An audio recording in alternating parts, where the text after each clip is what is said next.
Vamos orar, meus irmãos. Senhor, nós te louvamos, te agradecemos, ó Pai, por esse privilégio que é estarmos na sua casa, prestando culto agradável ao Senhor por intermédio do nosso mediador Jesus Cristo. Neste momento, ó Pai, no qual nós iremos nos debruçar diante do texto sagrado, nós te pedimos, ó Senhor, venha até nós pelo teu Espírito Santo, faça uma obra no nosso coração, nos humilhe, mas que o nosso coração esteja consciente, ó Pai, de que o Senhor é um Deus que perdoa, que o Senhor é um Deus que qual nós podemos nos agarrar e buscar, Pai, porque as suas promessas, elas são cumpridas por causa do seu nome. Oramos assim, conscientes, ó Pai, de que o Senhor é bom, o Senhor é justo, que o Senhor nos ama.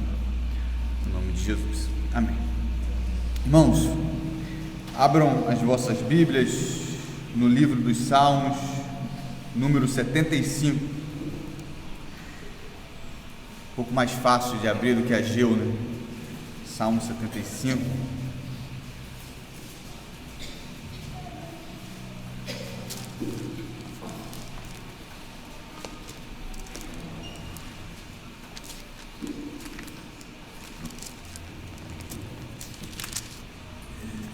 Aí na coleção dos Salmos de Asaf,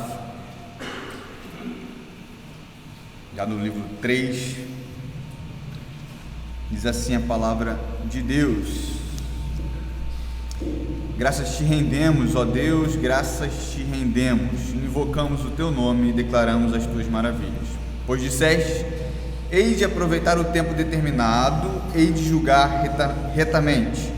Vacilem a terra e todos os seus moradores, ainda assim eu firmarei as suas colunas. Digo aos soberbos: não sejais arrogantes, e aos ímpios: não levanteis a vossa força. Não levanteis altivamente a vossa força, nem faleis com insolência contra a rocha, porque não é do oriente, não é do ocidente, nem do deserto que vem o auxílio. Deus é o juiz, a um abate, a outro exalta, porque na mão do Senhor há um cálice, cujo vinho espuma, cheio de mistura, dele dá a beber, sorvem-no até as escórias, todos os ímpios da terra. Quanto a mim, exultarei para sempre, salmodiarei louvores ao Deus de Jacó, abaterei as forças dos ímpios, mas a força dos justos será exaltada. Quando o Senhor Jesus cita aquele trecho muito conhecido, né, de que neste mundo nós teríamos aflições, muitas vezes a gente acha ali, é claro que o sentido primário do texto ali o Senhor está falando, dando um encorajamento para nós, né, no sentido de que viver nesse mundo caído requer coragem, requer de nós saber que neste mundo caído teremos aflições, mas temos de ter bom ânimo, porque o Senhor venceu o mundo. Porém, é ainda pior, se você pensar comigo, viver neste mundo caído, cheio de aflições, cheio de injustiça, cheio de opressão e perseguição, dor e sofrimento, quando você tem a mente de Cristo, quando você deseja viver uma vida justa, quando você deseja viver uma vida santa, como o nosso presbítero falou aqui. Viver num mundo caído, num mundo cheio de dor e sofrimento, não é uma tarefa fácil, mas para os justos ainda é uma tarefa ainda pior. Imagina para Cristo, que estava ali estimulando os seus discípulos que no mundo eles teriam aflições, mas era para eles terem bom ânimo, porque ele venceu o mundo.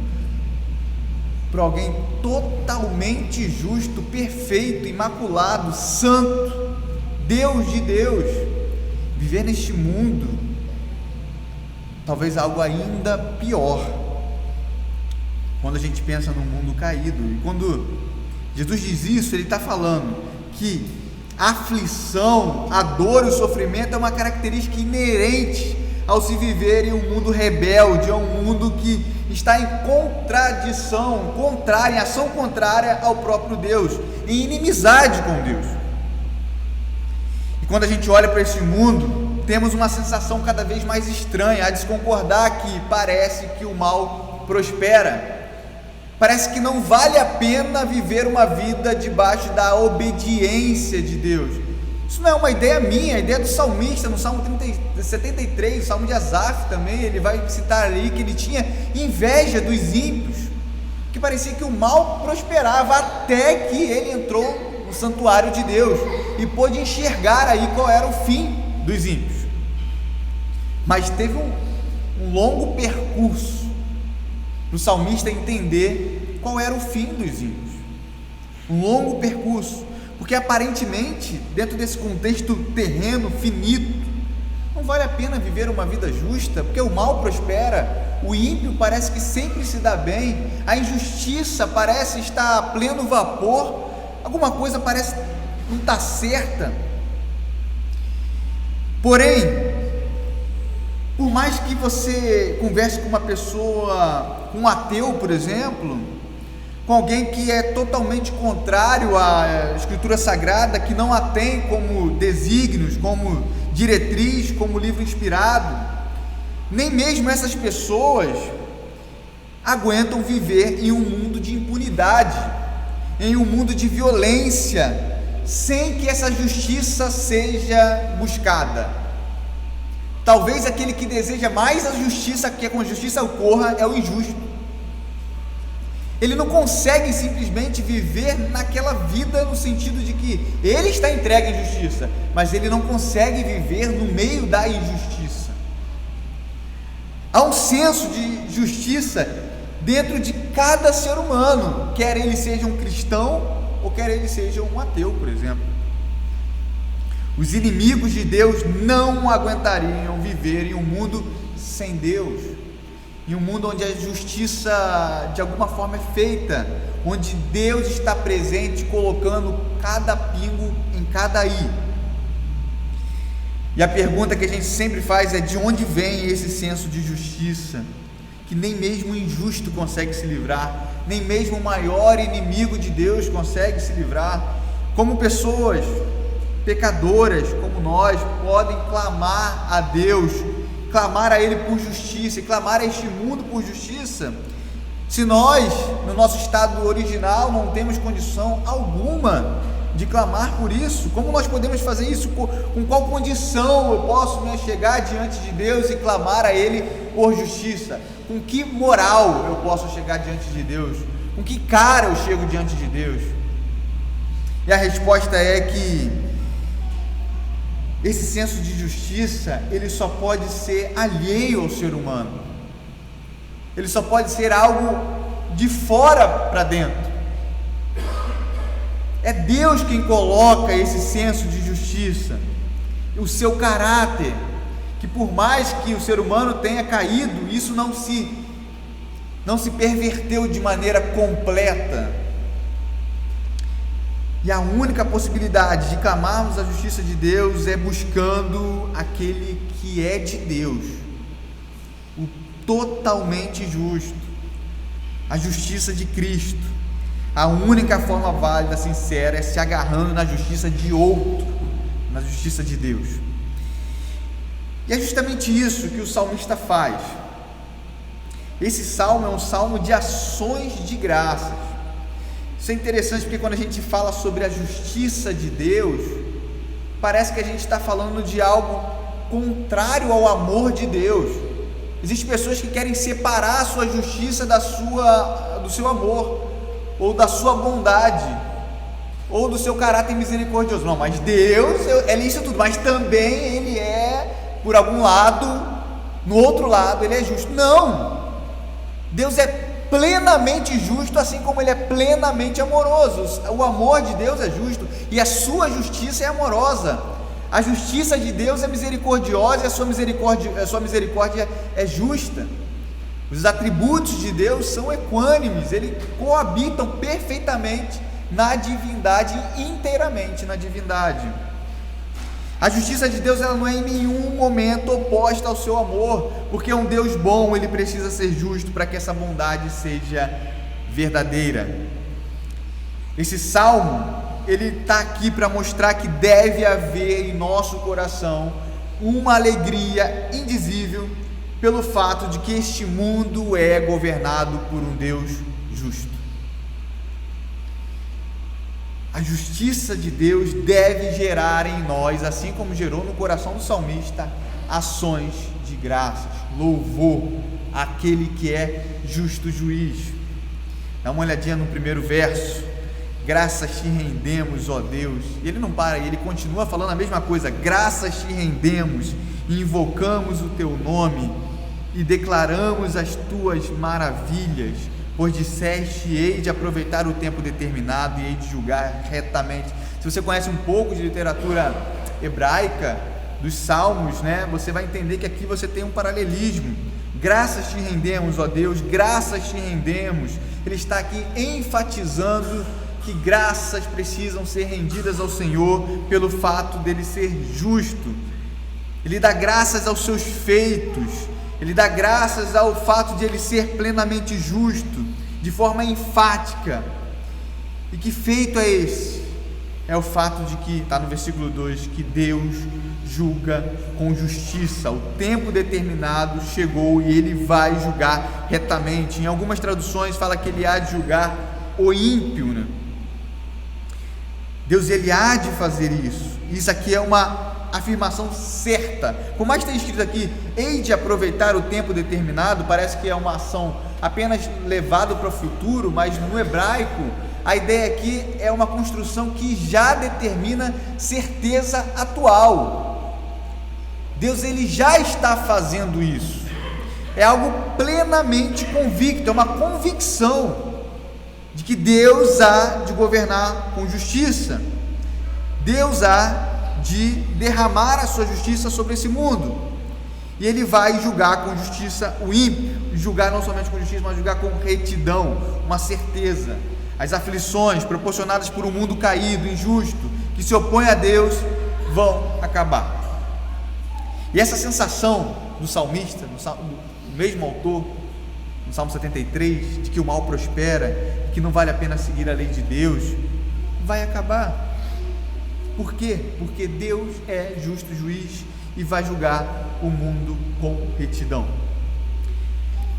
É certo de que essa certeza de que Deus vai julgar o mundo com retidão, ela é muitas vezes em nossas mentes deturpada ou atingida pelo fato de nós não entendermos em que tempo isso haverá de acontecer. Muitas vezes nós sabemos em nossas mentes que Deus há de julgar o mundo com retidão e ele há de julgar com justiça. Porém, o tempo que isso há de ocorrer, parece que a nossa ansiedade, o nosso modo de enxergar as coisas atrapalham no fato de que isso é uma verdade plena. Nós sabemos disso, mas quando, Senhor? Quando passará todo esse sofrimento? Quando o Senhor punirá o ímpio pelas suas maldades? Parece que esse tempo não chega nunca.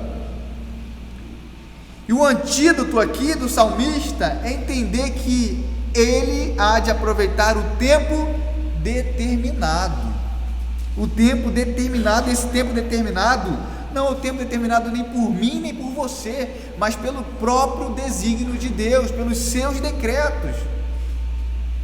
E aquela fala popular, de que Deus tarda, mas não falha, é totalmente herege, porque não há tardar no tempo de Deus. Deus age no momento correto.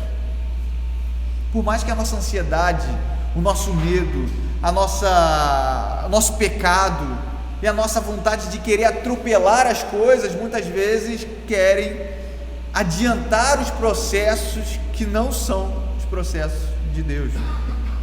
Ele vai aproveitar o tempo determinado. Isso não em nenhum momento o faz deixar de ser justo, mas ele continua sendo justo. É por isso que o salmista dá graças a ele, rende graças a ele. Entender, por exemplo, que Deus está no controle requer de nós total e plena paciência. São duas coisas que estão juntas. Falar que Deus está no controle já vai te pedir paciência, porque vai requerer de você paciência para entender que Deus age no seu tempo. No seu tempo aqui, tirando a ambiguidade, falando do seu, mas não no seu tempo, mas no tempo de Deus.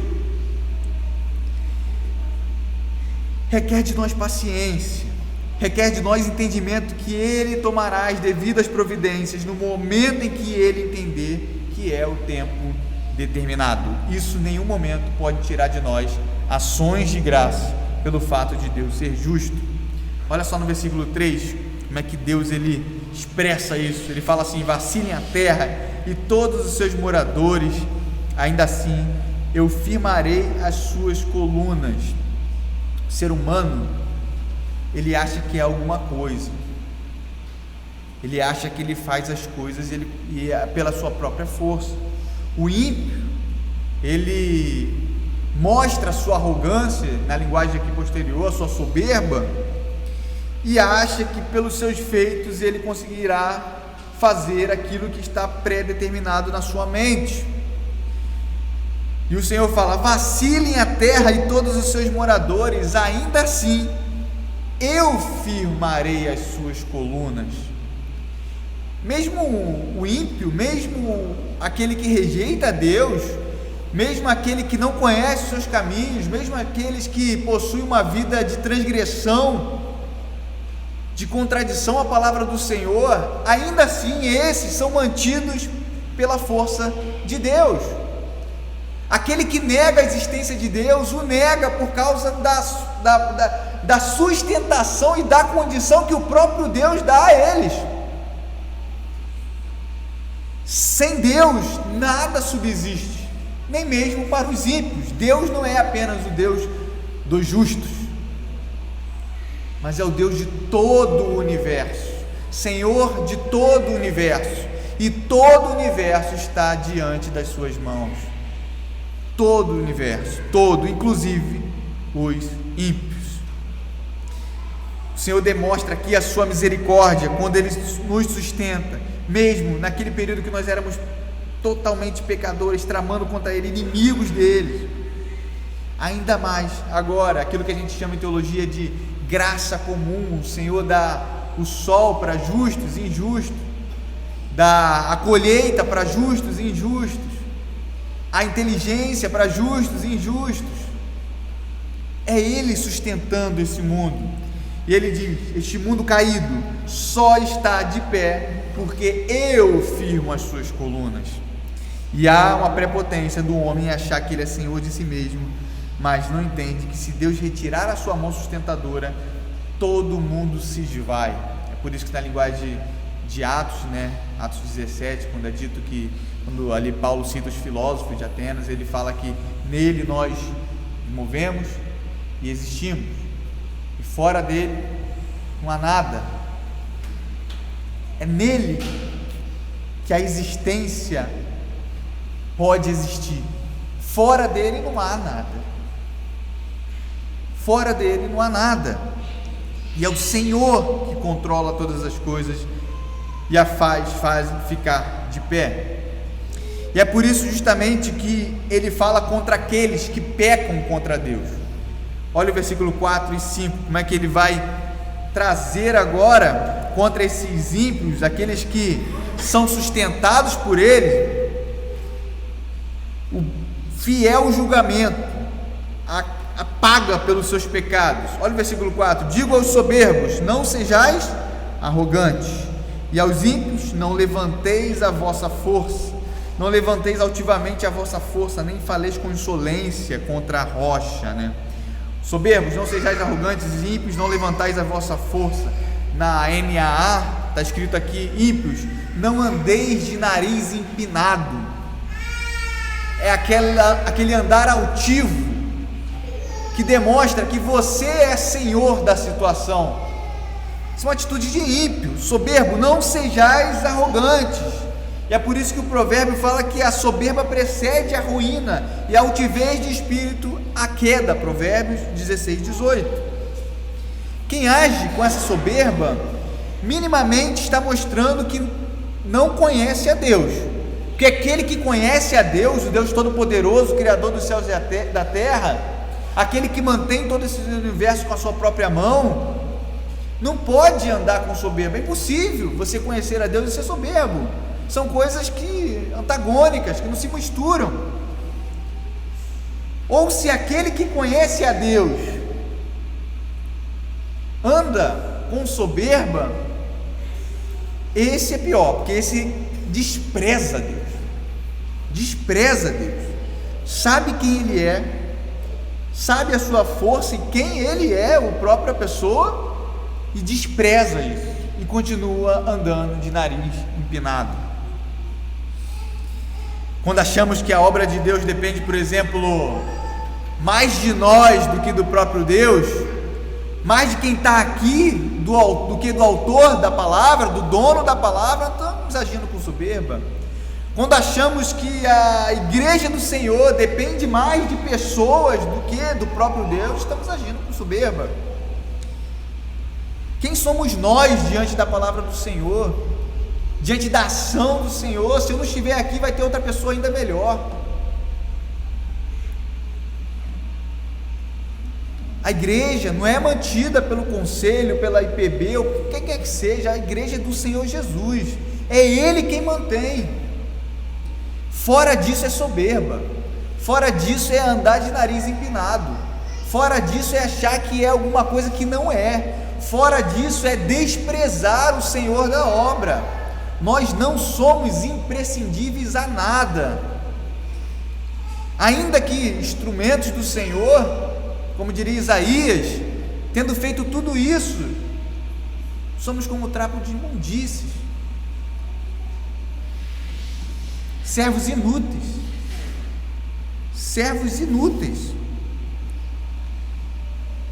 não somos senhor de nada. Para um cristão ser arrogante, continuar, por exemplo, crendo no Evangelho, precisa ser muito louco ou muito cego.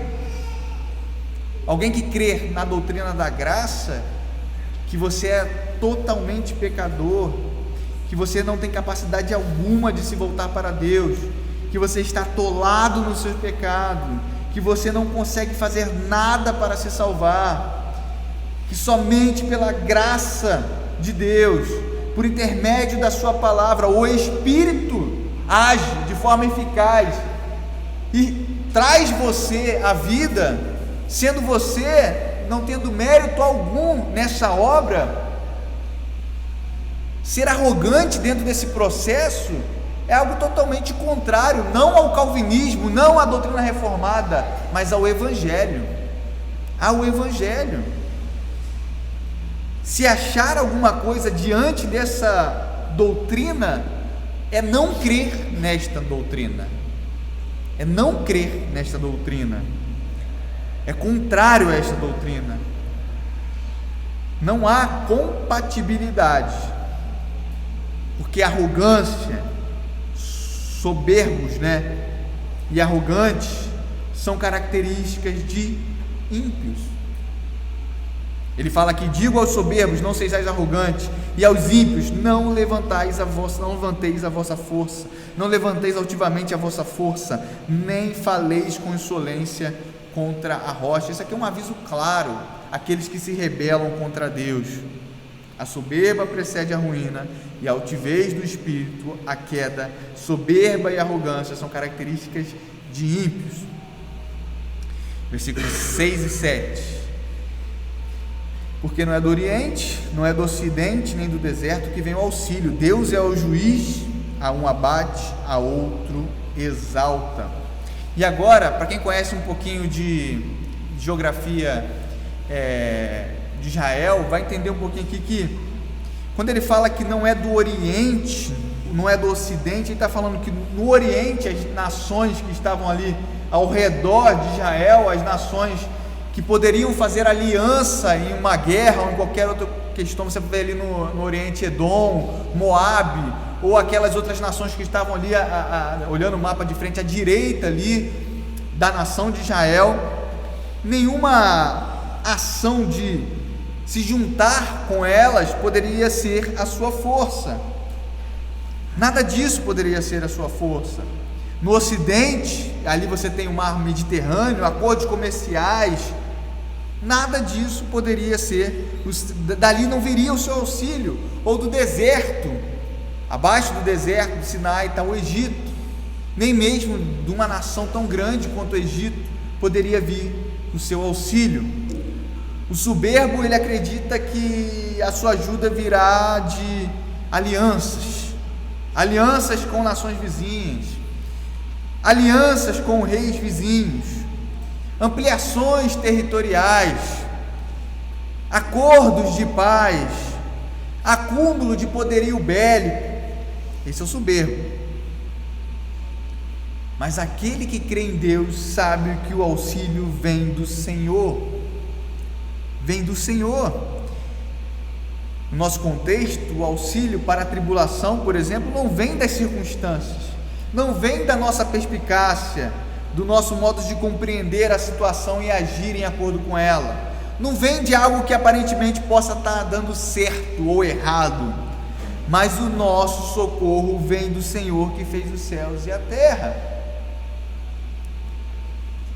É o Salmo 121. De onde me vem o socorro? Meu socorro vem do céu, do Senhor que fez os céus e a terra. É claro que isso não quer dizer que nós não devemos utilizar dos meios ordinários, né?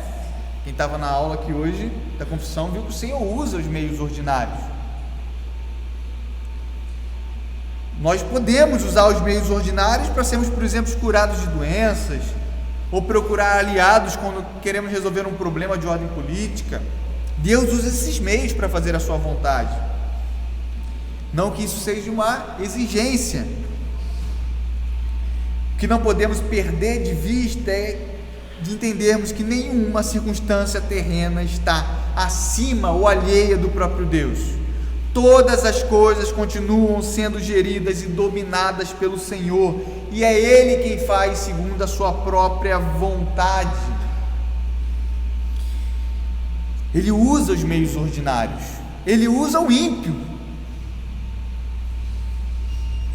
Não gosto de usar muito exemplo meu, nada de testemunho, nada disso, mas nesse período que eu estava lá no hospital com a Daiane, tinha um médico que o médico dela estava falando, depois que ela ficou boa, estava na UTI ainda, ele falou para mim assim: Michael, essa recuperação dela é no mínimo improvável.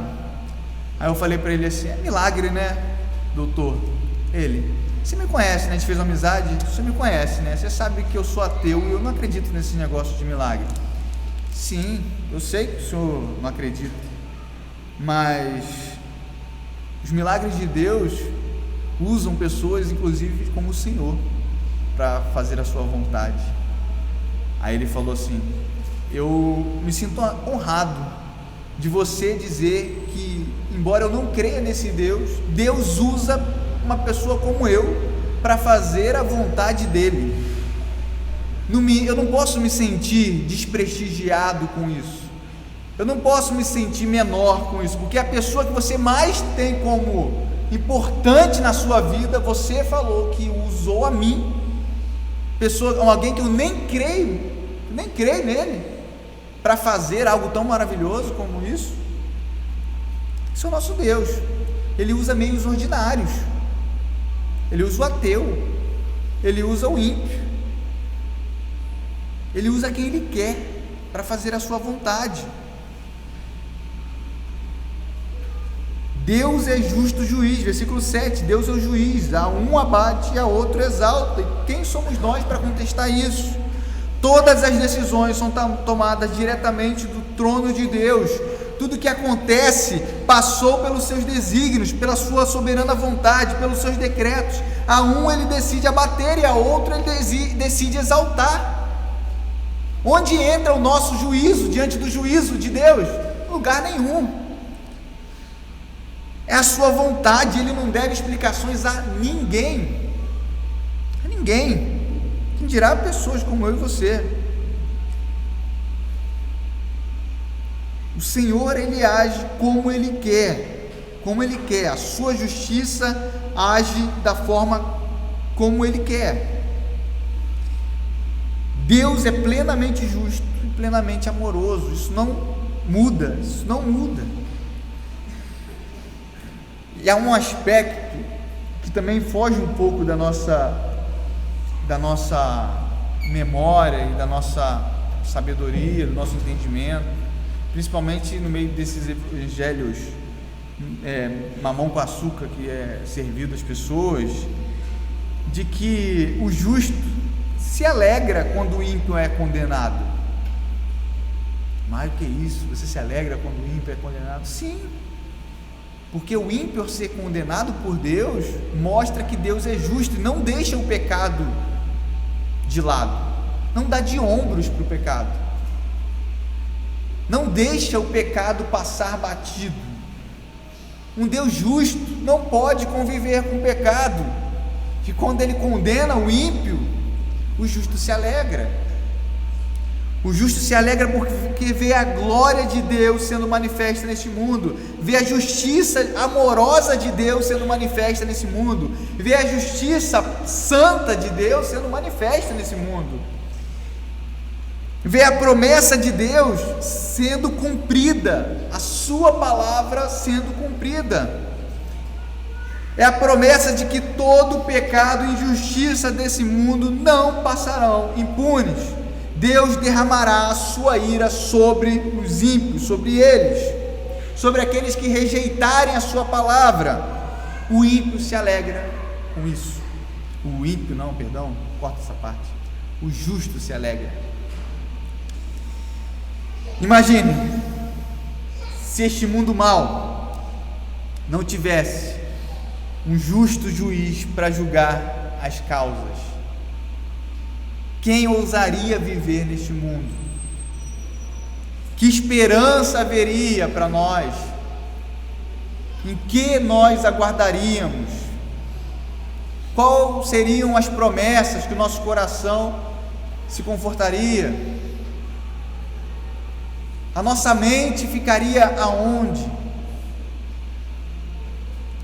Se Deus deixasse esse mundo ao seu próprio léu, às suas próprias vontades, entregasse esse mundo simplesmente deixando para lá.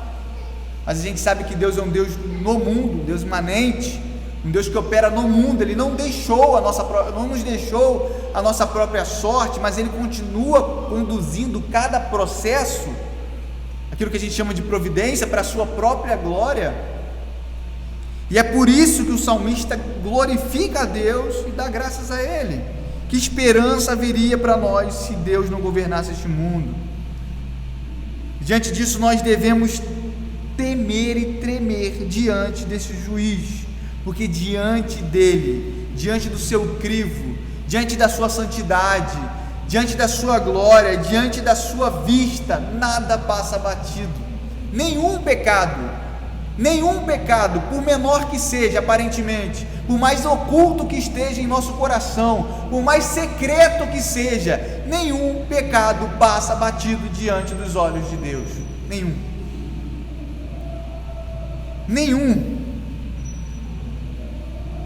Ou a nossa confiança está plenamente em Cristo, nós depositamos os nossos pecados na cruz do Calvário, onde Ele não somente já nos perdoou dos nossos pecados passados, mas perdoa nos nossos pecados presentes e futuros, e somos justificados, tornados justos pela obra de Deus, ou nós responderemos por todos os nossos pecados, por todos, inclusive aqueles mais escondidos. E diante de Deus, nenhum pecado pode passar batido, nenhum, porque é a santidade de Deus que é ferida, é a glória de Deus que é ferida, e diante de Deus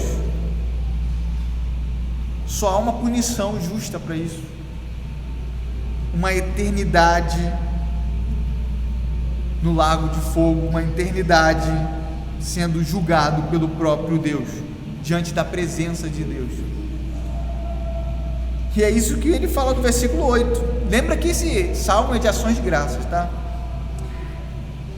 Porque na mão do Senhor há um cálice cujo vinho espuma, cheio de mistura, dele dá a beber, sorvem-no até as escórias todos os ímpios da terra. Esse é o final dos ímpios. Todos os ímpios beberão do cálice da ira de Deus sem mistura.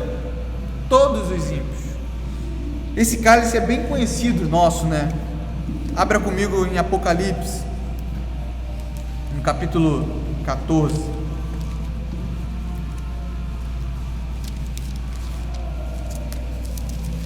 Versículos de 9 a 10.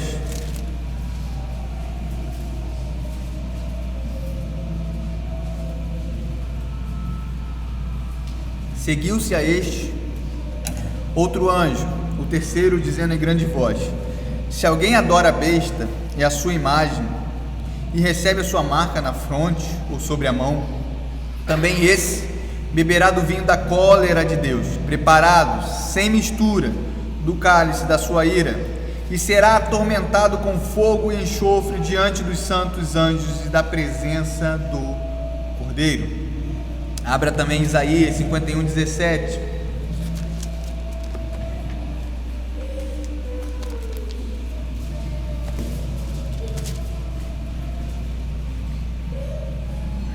Olha o juízo aqui para o próprio Israel.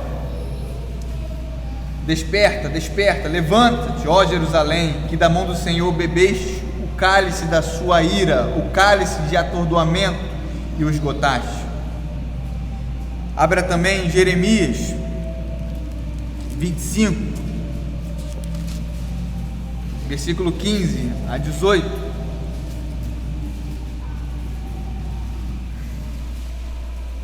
Porque assim me disse o Senhor, o Deus de Israel: toma da minha mão este cálice do vinho do meu furor, e darás a beber dele a todas as nações a qual eu te enviar, para que bebam e tremam e enlouqueçam por causa da espada que eu enviarei para o meio delas. Recebi o cálice da mão do Senhor e dei a beber todas as nações as quais o Senhor me tinha enviado, a Jerusalém, às cidades de Judá, aos seus reis e aos príncipes, para fazer deles uma ruína, objeto de espanto, de assobio e maldição, como hoje se vê. A Faraó, rei do Egito, aos seus servos, aos seus príncipes e a todo o seu povo, a todo misto de gente, a todos os reis da terra de Uz, a todos os reis da terra dos filisteus, Asquelon, a Gaza, a Ecrom e ao resto de Asdod. Ele vai citando aqui todos aqueles povos que foram destinados a beber do cálice da ira de Deus. Essa figura do cálice, ela é muito curiosa. Calvino diz que é como se fosse uma figura de Deus tendo um cálice de vinho em suas mãos, exemplificando que a velocidade da vingança de Deus, a velocidade da vingança do Senhor é a mesma de você ou do Senhor embriagar alguém com um vinho puro.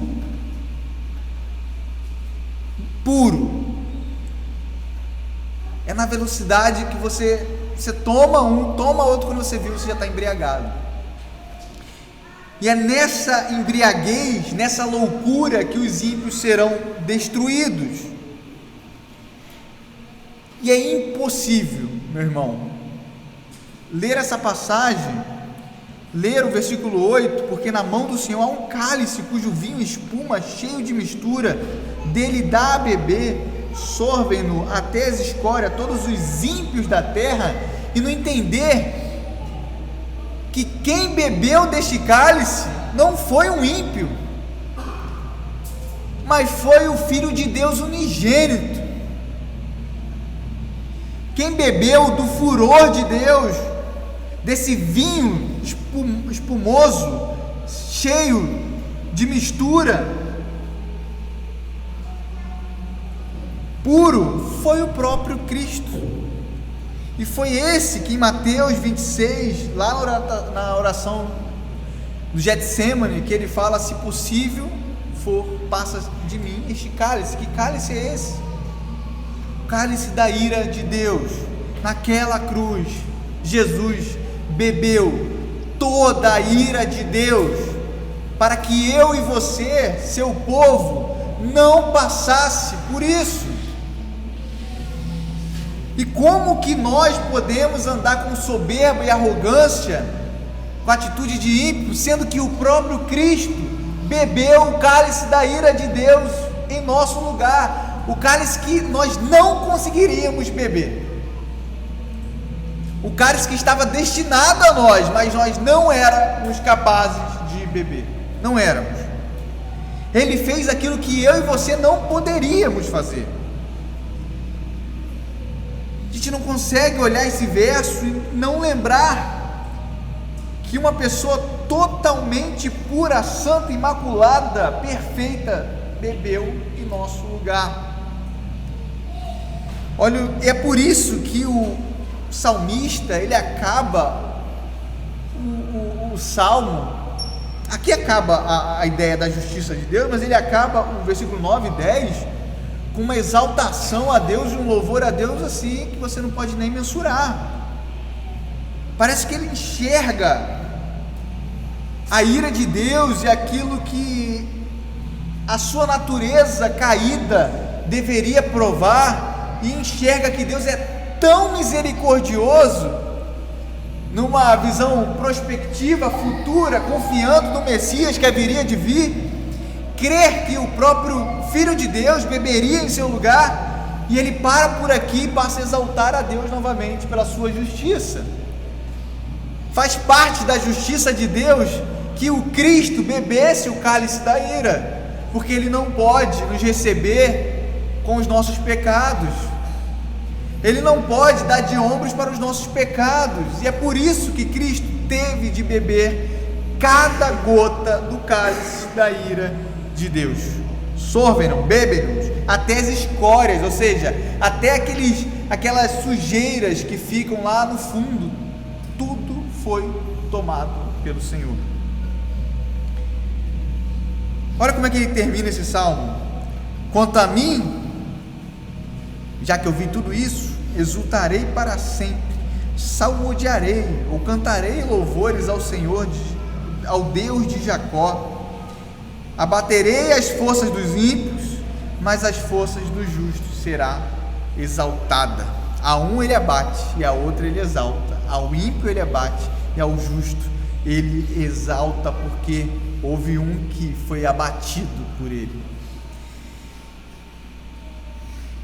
Que Deus é um Deus justo. Quanto a mim, para sempre anunciarei estas coisas, né? Versículo 9: exultarei para sempre, quanto a mim, para sempre anunciarei essas coisas. Que coisas são essas? Que Deus é justo, que Deus é santo, que Deus ele não tolera o pecado, que Deus tem um destino aos ímpios, que Deus tem o cálice da ira preparado para todos aqueles que o transgrediram a sua lei, para todos aqueles que se rebelaram contra ele.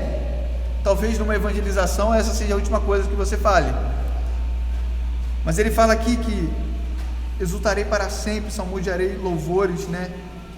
Em outra versão ele fala que ele vai anunciar essas coisas.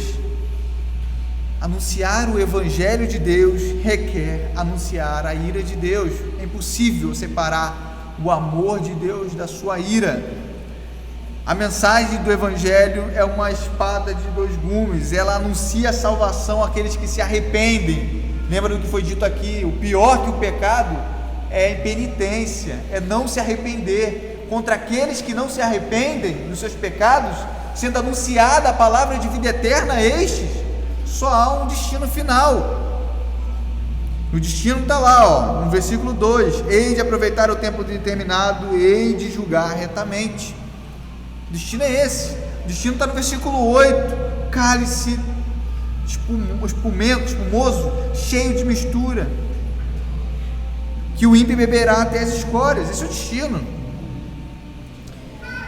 A mensagem do Evangelho é a mensagem de vida para aqueles que se arrependem, mas é uma mensagem que anuncia juízo aos impenitentes, salvação àqueles que se arrependerem, mas juízo eterno para aqueles que não se arrependerem. Destruirei o poder dos ímpios, ou seja, como que o salmista fará isso?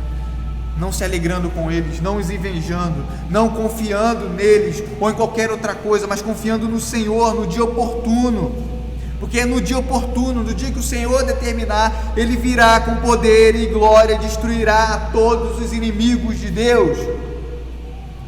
No dia oportuno Ele destruirá por completo o pecado, a carne e o diabo. E no dia oportuno não haverá mais tribulações nem sofrimentos com as quais nós deveremos nos preocupar. Não haverá mais dor, não haverá mais pranto, não haverá mais nada que tire a nossa paz e a nossa vida eterna com Cristo. No dia oportuno o Senhor virá, no dia do Senhor, no dia da vingança, trazendo juízo aos ímpios, e o justo se alegrará, porque Deus fará justiça ao seu nome. Ao seu nome, Ele virá com poder e glória. Não há como não se alegrar e não render graças ao Deus da salvação, da nossa salvação, mas da justiça e do furor contra aqueles que se rebelam. Queria concluir esse salmo, um salmo curto, falando que esse salmo é um alerta contra aqueles que não querem se arrepender, porque é muito claro que o dia do Senhor se aproxima, é muito claro que o dia do juízo final se aproxima, é muito claro que Deus cumprirá as suas promessas, e não somente no tempo futuro, mas já no tempo presente. Ele já abate o ímpio e exalta o justo hoje, não de forma plena ainda, mas nós já vemos, já sentimos a graça e misericórdia de Deus atuando sobre o seu povo, trazendo justiça a este mundo, usando as circunstâncias, a sua própria natureza para trazer juízo ao mundo pecador. É um alerta esse salmo. Estes que não se arrependem dos seus pecados e que não reconhecem no Senhor a sua salvação, o dia se aproxima já, e eles precisam se arrepender. Estes precisam se arrepender antes que seja tarde demais. Em segundo lugar, o salmo conclama a nós, povo de Deus, a confiar em um Deus justo, a um Deus que governa com equidade, a um Deus que governa com soberania, graça, glória e justiça, e que não deixa o seu povo à sua própria sorte, que não deixa o seu povo caminhar por si só, que por mais que as coisas aparentemente pareçam estar fora do nosso controle, Deus não perdeu esse controle em nenhum momento. Ele continua agindo em favor daqueles que nele esperam. Ele continua atuando. O nosso Deus é um Deus que trabalha. O nosso Deus é um Deus que faz com que cada situação deste universo coopere para a sua glória e para o bem daqueles que amam a Ele. E que bem é esse, como diria Paulo em Romanos 8, é ser moldado ao caráter de Cristo. O primogênito é ser transformado de glória em glória, a fim de que até o último dia nós sejamos aperfeiçoados ao caráter de Cristo. E para isso nós precisaremos confiar nele, o Deus da nossa salvação. Precisaremos confiar de que não há tempo demorado no tempo de Deus, mas o tempo certo Ele virá julgar com equidade, com justiça e retidão. Em último lugar, este salmo, não posso deixar de apontar, de mostrar como que esse salmo aponta para Cristo, como que esse salmo revela a nossa humilhação, a nossa condição pecaminosa, como esse salmo revela o que estava destinado a nós, soberbos e arrogantes, de narizes empinados, como esse salmo revela o destino para o qual estava destinado nós, que antes éramos inimigos de Deus. Esse salmo, ele revela que nós deveríamos beber o cálice da ira de Deus, cheio de espuma, puro, e todo ele, e nós não resistiríamos. E é por isso que o Senhor Deus, em sua infinita misericórdia, em seu infinito amor,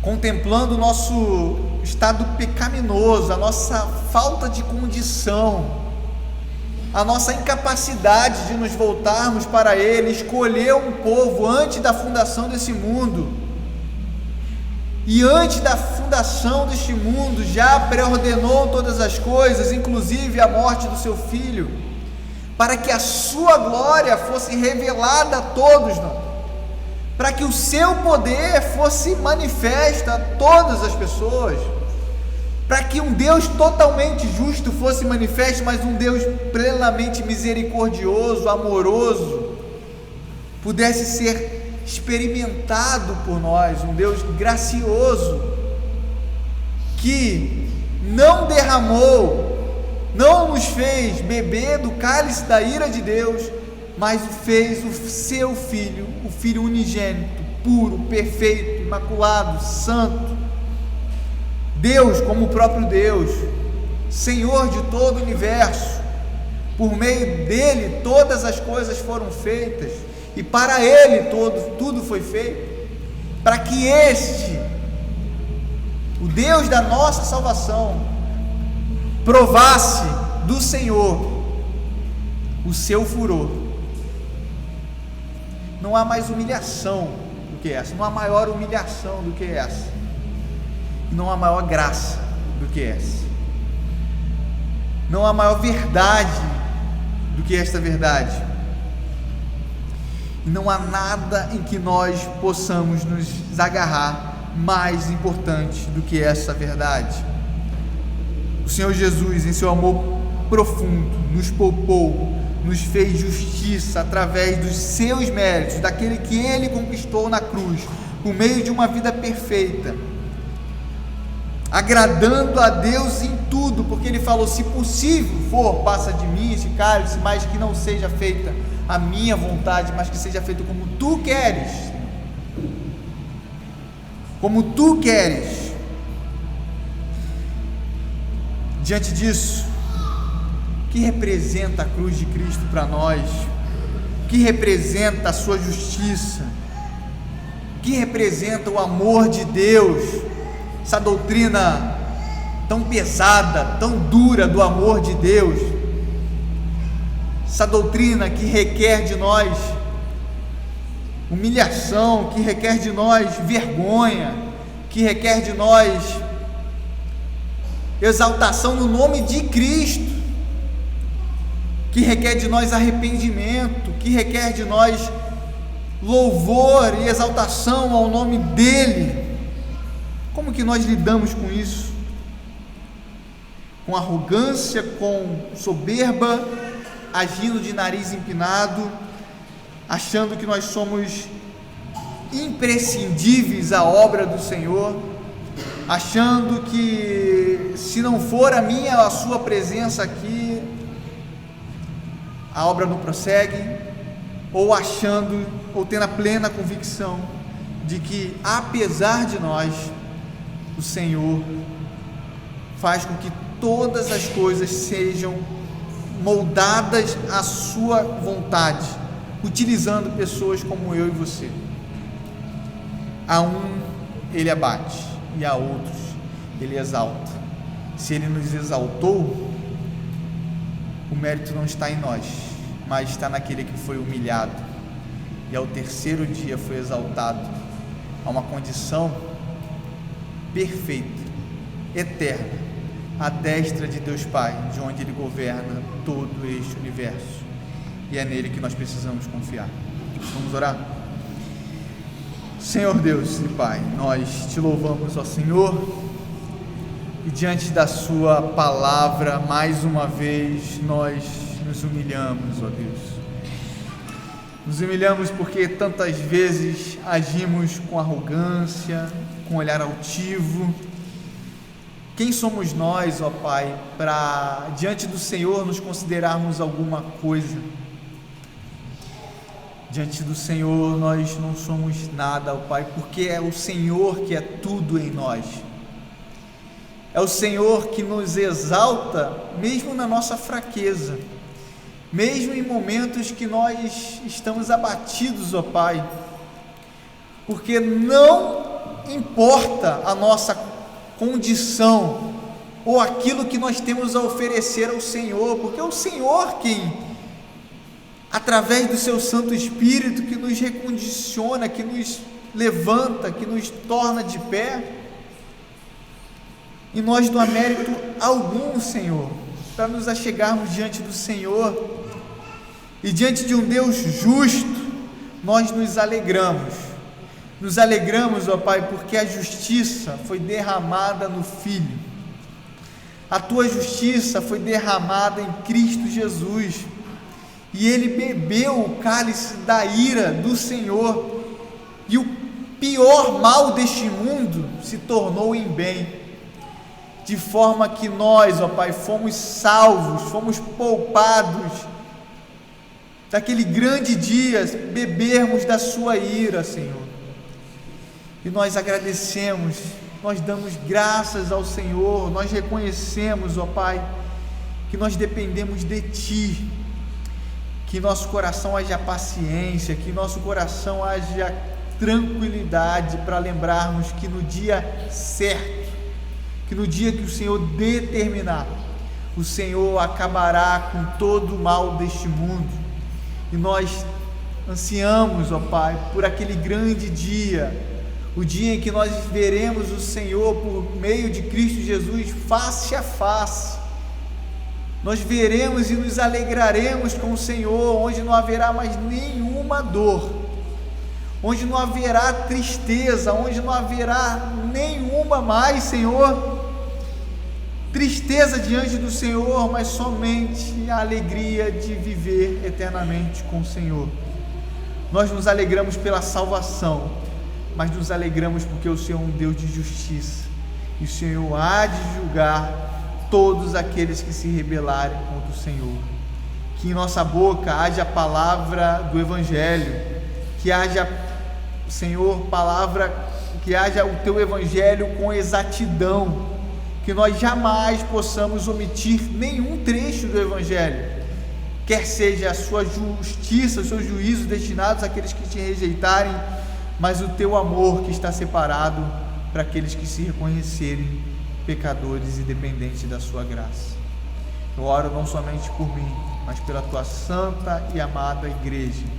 Nos faça perseverar no amor de Cristo, lembrando que só estamos aqui por causa da justiça do Senhor Jesus em nosso lugar. Oramos por intermédio dele. Amém.